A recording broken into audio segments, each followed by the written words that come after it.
Hello दोस्तों, मैंने वादा किया था कि एक हफ्ते में 2 वीडियो आपको बनाता रहूंगा। सोचता रहा, बनाने की कोशिश भी की, बना नहीं पाया। हमका माफी दे दो, हमसे भूल हो गई। नए वीडियो के साथ एक बदलाव है, मौसम में बदलाव है, लोगों की अपेक्षाएं और आकांक्षाएं में बदलाव नजर आ रहा है।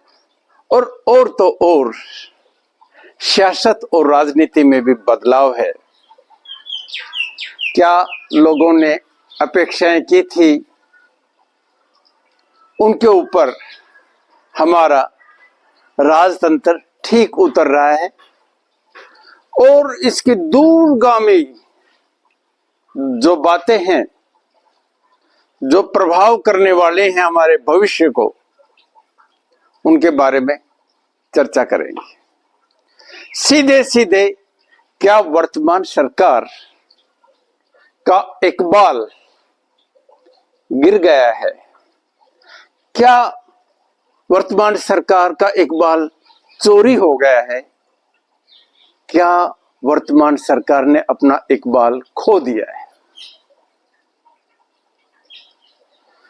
एक रॉक स्टार की तरह से 2014 में सरकार आई। जिस तरह से गर्मियों के मौसम में बड़े तूफान आते हैं मॉनसून से पहले, इस तरह से एक झंझावत के साथ एक बड़ी आकांक्षाएं और अपेक्षाएं ले हुए सरकार आई। सरकार एनडीए की थी, लेकिन धीरे धीरे इतनी पर्सनैलिटी पॉलिटिक्स हो गई कि वो मोदी सरकार बन गई थी। पीछे का इतिहास अलग है। हम फॉरवर्ड लुकिंग है, आगे क्या होने वाला है। There are big challenges. एक आदत हो जाती है, कई बार स्पोर्ट्स में, कबड्डी में विशेष तौर से, कोई रेडर चल जाता है और एक ही रेडर बहुत सारे पॉइंट, 4-4, 5-5 पॉइंट एक साथ लेके आता है। लेकिन कई बार ऐसा हो जाता है, उसकी कोई ऐसी नब्ज और जबक पकड़ ली जाती है, कभी हाथ से कभी टांग से उसको पकड़ना शुरू कर देते हैं। कैच जिसको कहेंगे, क्रिकेट में भी वही है। अब वो नब्ज अपोजिशन ने इस सरकार की पकड़ ली लगती है। कुछ खामियां और गलतियां हुई है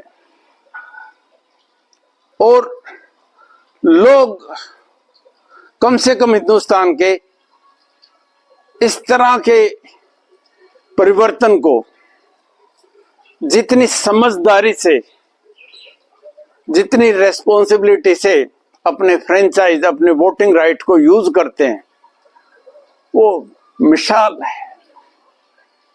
इसमें कोई दो राय नहीं है। क्षेत्रवाद, जातिवाद, धर्म का ये सब कुछ चलता है। वो आदमी जो अपने भाई को 1 फुट का रास्ता नहीं देता, उसके लिए झगड़े करते, वो जाति के ऊपर वोट डाल देते हैं। एक फैक्टर है। लेकिन ब्रॉडली अगर हिंदुस्तान का मैप देखें तो इस बार सीधा सीधा परिवर्तन साफ नजर आया। एक हाइपरबोल भी नहीं करना चाहिए। इतना ऊंचा मत दिखाओ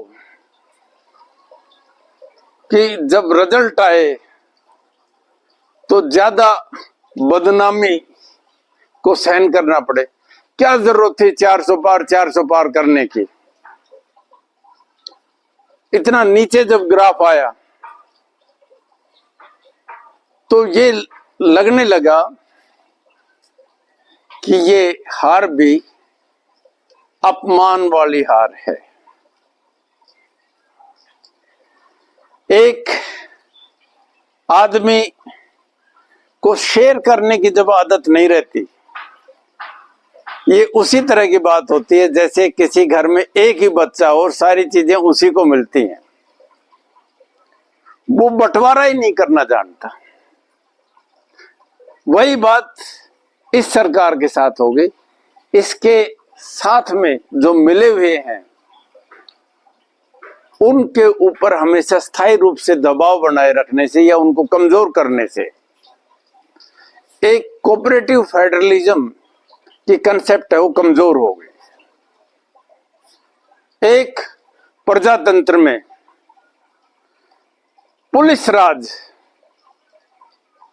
जिसमें विशेष तौर से आईटी का, ईडी का, सीबीआई का एक हमेशा दबाव जो बना रहता है, वो भी अच्छी बात नहीं है। प्रजातंत्र में ह्यूमन राइट सबसे पहले हैं। दो मुख्यमंत्रियों को आप अंदर करते हो तो लोगों में संदेश जाते हैं, वो अच्छी तरह से बारीकी से उस चीज को देखते हैं। अब सरकार, जो वर्तमान सरकार है, उसके लिए बड़ी समस्या ये होगी विस्तार। बड़े बड़े साम्राज्य, चाहे अशोका का साम्राज्य था, अलाउद्दीन खिलजी का साम्राज्य था, उसके बाद अकबर का औरंगजेब तक भी हुआ था, ये सब विस्तार की वजह से अपने विस्तार से कंट्रोल नहीं हो पाए थे, इसलिए गिर गए थे। रूस भी इसी तरह से टूटा था। एनडीए के पिछले बार इतना बड़ा विस्तार हो गया था, कई बार दीवार ऊंची कर देते हैं, दीवार तिरछी हो जाती है और अपने वजन से भरभरा के गिरती है। कहीं ऐसा तो नहीं हो रहा है? एनडीए सरकार के साथ ऐसा ही नजर आता है। इधर को रोकते हैं तो दूसरी तरफ। अब नॉर्थ से साउथ तक अगर आप ले, जम्मू कश्मीर में चुनाव ही नहीं लड़ा, पंजाब खिलाफ खड़ा हुआ है, हरियाणा आधा हो गया, दिल्ली में परफॉर्मेंस ठीक रही, राजस्थान में लगभग आधा हो गया, एमपी में भी परफॉर्मेंस बहुत अच्छी रही है, लेकिन जो स्वीपिंग थी ना परसेंटेज ऑफ वोट, वो नजर नहीं आ रही। यूपी आधा हो गया, बिहार हाथ से स्लिप होने लग रहा है। साउथ है, कर्नाटका में और आंध्र प्रदेश में परफॉर्मेंस एनडीए की बहुत अच्छी रही, लेकिन केरला, तमिलनाडु वो कमजोर इनके पॉइंट्स। सफर फिल्म थी, उसमें एक लाइन आती थी, मिट्टी की दीवार को चाहे जो गिरा दे। अब ये मिट्टी की दीवार, जो पुरानी दीवार होगी, जिसकी सीमेंट कमजोर हो गई, जिसकी ईंटें ढीली हो गई है, एनडीए की स्थिति वही हो गई है, नजर आने लग गई है। आगे 3 स्टेट के चुनाव हैं और 3 स्टेट्स में हरियाणा, महाराष्ट्र, बिल्कुल साफ नजर आ रहा है कि बहुत कड़ी मेहनत करनी पड़ेगी। अगर यही हालत रही तो उल्टे नतीजे भी आ सकते हैं। यानी साफ साफ नजर आता है देयर आर प्रॉब्लम अहेड, बहुत बड़ी समस्याओं का मुकाबला करना पड़ेगा। यहां एक बात कहनी जरूरी है कि सत्ता में रहना, सत्ता चलाना एक संस्कृति है, लेकिन सत्ता अगर गिरती जाती है तो सम्मान से सत्ता को छोड़ देना, ये भी एक कला है। ऋषि सुनक ने इंग्लैंड में सम्मान से सत्ता को छोड़ा है। ये जो जाड़ बैठ जाती है हरा चारा खाने की, इस आदत को बड़ी मुश्किल से छोड़ा जाता है। शायर लुधियानवी की बड़ी मशहूर लाइन है, उसे एक खूबसूरत मोड़ देकर छोड़ना अच्छा। जब चीजें कंट्रोल में नहीं रहती तो उसे एक खूबसूरत मोड़ देकर छोड़ना अच्छा। बहुत बड़े जो ताकतवर नेता रहते हैं, प्रचंड बहुमत लेते हैं, टैलेंट भी होता है, बहुत बार बड़े बड़े काम भी करते हैं। उनके साथ एक बड़ी दिक्कत होती है, पीसफुल ट्रांसफर ऑफ पावर। वो अपने समूह को, अपनी पार्टी को इतना डिपेंडेंट और कमजोर कर देते हैं कि उनको उत्तराधिकारी ढूंढने में दिक्कत होती है। लगता है वर्तमान सरकार के साथ भी ऐसी ही एक स्थिति आ गई है। जो बी कैडर का जो लीडरशिप होती है, बी लाइन की, वो बड़ी कमजोर हो गई है। कुछ एक चीजें जो इंडिकेटर्स हो गई है गलत बातों की, दिखाई देने लगी, आम डोमेन में आ गई है। जैसे इलेक्टोरल बॉन्ड, राफेल को भूल चुके थे लोग, फिर दोबारा से याद आने लग गया। इसके बाद भरभरा के बहुत सारे पुल गिरते और गिरते और गिरते ही जा रहे हैं। एयरपोर्ट है, उनका इंफ्रास्ट्रक्चर है, वो गिरने लग गया है। ये सारी की सारी चीजें ऐसे हो गए जैसे कोई भरभरा के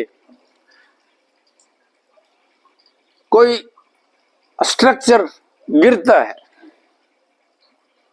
दूसरी तरफ अपने विरोधियों के ऊपर जिस तरह से शिकंजा तेज किया जाता है, वो भी अच्छे संदेश नहीं देता। बड़ी सीधी बात है कि सरकार का एक बाल पहले से बहुत गिर गया है और मोदी का जो करिश्मा था वो अब टूटता जा रहा है। शोले फिल्म थी जिसमें एक डायलॉग बोलता है कि वक्त की दीमक तुम्हारे कंधों की जो ताकत थी उनको कमजोर तो नहीं कर गई है। वक्त की दीमक, क्या 10 साल की इनकम्बेंसी ने एनडीए को कमजोर तो नहीं कर दिया है। दूसरी तरफ अपोजिशन वाइब्रेंट नजर आने लग गई है, पहले से बहुत मेहनत करने लग गए हैं। जिस तरह से बड़ी बड़ी यात्राएं निकाली गई, जिस तरह से लोकल इश्यूज के ऊपर स्ट्रेस देकर किसानों का समर्थन प्राप्त किया गया, जिस तरह से बंगाल में जमीनी लेवल पे मेहनत की गई, जिस तरह से यूपी में एक बहुत बड़े पॉपुलेशन के साथ अखिलेश यादव ने अपनी साख को बनाए रखा, ये सारी चीजें एनडीए को कमजोर कर रही है।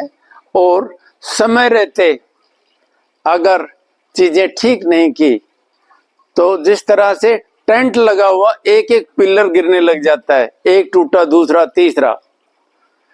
ये 3 स्टेट के चुनाव एक प्रतिबिंब होंगे, एक दिशा निर्देश देंगे आगे आने वाले चुनाव जो भी होगा उसमें सरकार की कार्य प्रणाली, उसके ऊपर सवाल उठाए जाएंगे। एक बहुत बड़ा तबका जो एनडीए के साथ नजर आता था, जिसमें जो वाइब्रेंट तबका था, जिसमें ताकत भी, विचारक भी है, वो यूथ था।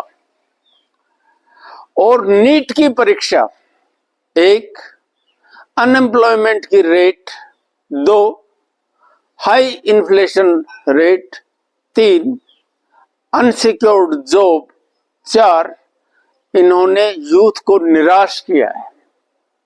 और यूथ के मामले अगर एड्रेस नहीं करते हैं तो निश्चित रूप से यूथ की निराशा झलकेगी। और अगर जवान सड़कों पे आ गया तो बड़े आंदोलन का रूप आपको दिखाई देगा, जिसको संभालना मुश्किल हो जाएगा। एमएसएमई में जो सबसे ज्यादा रोजगार दिए जाते थे उसकी हालत बहुत ठीक नहीं है। दूसरी तरफ जो बहुत बड़े सेक्टर्स हैं वहां पर जॉबलेस ग्रोथ दिखाई दे रही है। ग्रोथ तो है, जीडीपी तो बढ़ रही है, लेकिन जॉब अगर बढ़ रही है, जीडीपी अगर बढ़ रही है तो जॉब की परसेंटेज बढ़ जानी चाहिए थी। या मैं सीधा सीधा उदाहरण ये देना चाहूंगा, कॉटेज इंडस्ट्री जितनी भी है, कॉटेज इंडस्ट्री हिंदुस्तान के बहुत बड़े परसेंटेज एम्प्लॉयमेंट देती है। मीडियम स्केल और कॉटेज को बहुत बड़ा बढ़ावा देना चाहिए, लेकिन सरकार बल्क मनी है, उस बल्क मनी का इन्वेस्टमेंट जो बिग इंडस्ट्री है वो ले जाती है। इसको कहते हैं हाईजैकिंग ऑफ द प्लान। ये सभी सरकारों में होता रहता है, लेकिन उससे रोजगार ज्यादा पैदा नहीं होता और सरकारों की क्रेडिबिलिटी को लॉस हो जाता है। यहां बहुत एक सीधी जिम्मेवारी इस समय सरकार की, एक स्पेशलिस्ट का ग्रुप चारों तरफ होना चाहिए और जिसको हम कहेंगे मिटिगेट द लॉस, यानी जो नुकसान हो गया है उसको, उसकी भरपाई कैसे की जाए और उस लॉस को कम से कम कैसे किया जाए। इस कवर द लॉस, जो नुकसान हो गया उसकी रिकवरी कैसे की जाए। एक बड़ी कहावत है कि फल ज्यादातर अंदर से खराब होते हैं। पेरिशेबल गुड्स हैं वो तकरीबन अंदर ही बैक्टीरिया पैदा होता है। जब जहाज डूबने लगता है तो चूहे सबसे पहले कूदने लग जाते हैं। पार्टी के अंदर भी एक विस्फोट पैदा हो रहा है। कोई भी मुख्यमंत्री इस समय अपने आप को सेफ नहीं समझ पाता। हरियाणा का मुख्यमंत्री बदल दिया, राजस्थान का मुख्यमंत्री बदल दिया, मध्य प्रदेश का मुख्यमंत्री बदल दिया, यूपी के लिए बड़ा पब्लिक डोमेन में बात हो रही है। ये सारी चीजें एक साफ नजर आ रही है कि जो कंट्रोल है, जो सरकार के ऊपर एक पकड़ है, वो पकड़ मोदी की अब ग्रिप कमजोर हो गया है। और जब ग्रिप कमजोर हो जाता है तो पुर्जे चाल ले लेते हैं, और पुर्जे जब चाल ले लेते हैं तो मशीन टूट जाती। पुरानी मशीन है। 2014 में ओडी गाड़ी की तरह से आई थी, जो अब पुरानी एम्बेसडर गाड़ी बनती जा रही है। ये राजदूत और येजदी मोटरसाइकिल की तरह से बनती जा रही है, जिसके पुर्जे पुराने हो गए हैं, जो माइलेज कम देने लग गई है। अगर इसका अपग्रेडेशन नहीं हुआ तो लोगों की पसंद नई नई चमकीली जो चांद सितारे दिखाने वाली हैं, उन पार्टियों की तरफ भी जा सकता है। समय रहते रिसर्च करके संभाल लेना चाहिए। विशेष बात जिसके ऊपर मैं बोलना चाहूंगा, अगर 5 किलो अनाज के ऊपर वोट ली जाती है, अगर 80 करोड़ लोग सरकार के अनाज के ऊपर निर्भर करते हैं, अगर न्यूट्रिशन लेवल हिंदुस्तान का बहुत कम नीचे है, ह्यूमन इंडेक्स में हम बहुत नीचे हैं, और डिग्निटी ऑफ विमेन को हम मेंटेन अगर नहीं कर पा रहे हैं, जो मिनिमम आदमी को ह्यूमन लिबर्टीज हैं उनका अगर हम ध्यान नहीं रख पा रहे हैं, अगर लोगों का सरकारी तंत्र और सरकारी संस्थाओं में विश्वास नहीं रह गया है या कम हो गया है, और सबसे जरूरी यह है, वो है क्या लोगों को कानून में विश्वास रह गया है। कम से कम जो कानून में विश्वास, जिसको कहेंगे रूल ऑफ लॉ,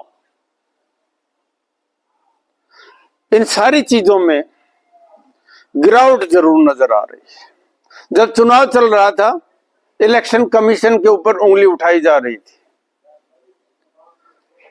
जब निर्णय होने वाले होते हैं तो ये कहा जाता है कि न्यायालय भी समाज का हिस्सा होती है। जब इम्तिहान के रिजल्ट आते हैं, खास तौर से नीट के, उस समय लोगों का विश्वास एक साफ सुथरी एग्जामिनेशन प्रणाली के ऊपर होना चाहिए, वो गिरा है। जिस आदमी को public service commission Madhya Pradesh का चेयरमैन बनाया, फिर छत्तीसगढ़ का बनाया, फिर यूपीएससी में बनाया, और नीट के एग्जामिनेशन में जो कॉमन टेस्ट रखा उसके ऊपर भी वही आदमी है, और इतना बड़ा स्कैम हो गया। और अगर उस आदमी को अरेस्ट नहीं किया जाता तो ये संदेश ठीक नहीं जाते हैं। क्या वो एक आदमी हिंदुस्तान के कानून से बड़ा है? सड़क पे चलती मोटरसाइकिल के ऊपर अगर कोई हेलमेट नहीं पहनता तो उसका चालान कट जाता है। इतना बड़ा स्कैम हो गया। सारा हिंदुस्तान का जो जवान, जो बेस्ट ब्रीड है, जिसके ऊपर आगे आने वाली नस्लों की हेल्थ सर्विसेज का भार है, वो लोग क्या देख रहे हैं? अगर इस तरह से एग्जामिनेशन लिए गए और लीक होते हैं तो सरकारों का जो क्रेडिबिलिटी है वो लोगों के दिल में गिरनी निश्चित है, और उसका रिफ्लेक्शन और कुछ नहीं कर सकते। तो जब चुनाव होते हैं उस समय वो अपना जवाब देते हैं। एक कोटेशन आती है शेक्सपियर की, you can befool the person, one person, once a time, but you cannot befool all the person for all the times. आप एक बार लोगों को बेवकूफ बना सकते हो, लेकिन सभी लोगों को हमेशा बेवकूफ नहीं बना सकते। लोगों को जुमले पसंद नहीं है, एक्शन। अच्छे भाषण मिल जाएंगे, चुटकुले देने वाले भी मिल जाएंगे, लेकिन पेट को रोटी चाहिए, हाथ को काम चाहिए, अच्छी शिक्षा चाहिए, अच्छा स्वास्थ्य चाहिए, रोजगार चाहिए, और हैप्पीनेस इंडिकेटर्स में हिंदुस्तान का नाम ऊपर हो। ये अपेक्षाएं हैं सरकारों से, और जब कहीं पर भी नहीं होता तो वो आक्रोश चुनाव में नजर आता है। और यही बात है कि सरकार के सामने बहुत बड़े चैलेंजेस आगे पड़े हुए हैं। समय रहते सरकार को चेत जाना चाहिए, और अगर नहीं चेते तो बड़ी सीधी बात है कि ढूंढने से बाद में इतिहास में सिग्नेचर्स ढूंढते हैं, निशान ढूंढते हैं। किसी समय ऐसा था, किसी समय वैसा था, हमारे पूर्वज ऐसे थे, ऐसा होता था, ये बातें कहते रह जाएंगे। जोश और जज्बा अलग बात है और समझदारी अलग बात है। केंद्र सरकार में जो कैबिनेट बनाई हुई है वो बहुत टैलेंटेड होनी चाहिए, और एक आदमी पे, जिस तरह से कहावत है, एक आंख का क्या भरोसा। टीम ऐसी हो जो रिकवर कर ले सारी चीजों को, और नुकसान हो गया तो रिकवर कर ले। जो बर्डन है उसको छोड़ना अच्छा। अगर ये कमीज है, अगर इसका कॉलर आस्तीन फटना शुरू हो जाता है तो मैं दूसरा कमीज ले आऊंगा। आप सरकार जो कंट्रोवर्शियल मिनिस्टर्स हैं, जो बोझ बन गए हैं, अगर उनको लाद के चलेंगे तो स्पीड कम हो जाएगी। चेतावनी आ गई है, समझदार होंगे सुधर जाएंगे, नहीं तो समय बदल देगा। जय हिंद।